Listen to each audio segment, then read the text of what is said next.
Yo, what's going on, guys? Welcome back to the channel. Today I'm going to be showing you how to make some chicken nuggets.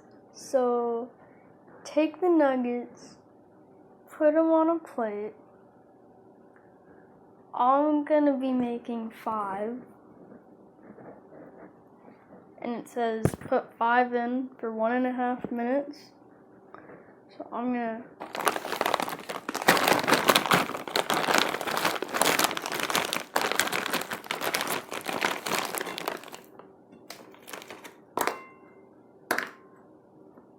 put on 5, like that.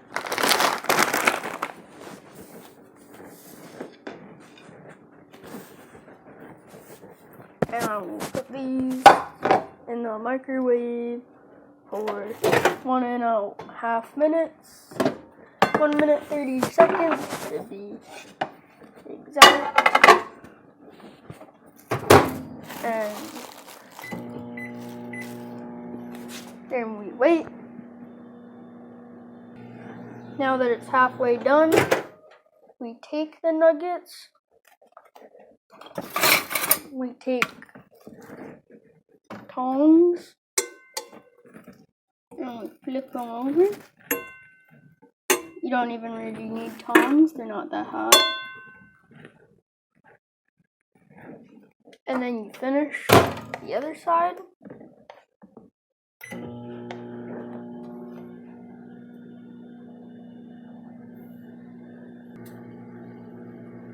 And then once they're done, nobody likes the noise, so we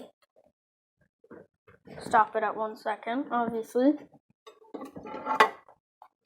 We take them out. And then you take whatever else you would want. Like ketchup, right? And you would put it right there. And that's how you make nuggets.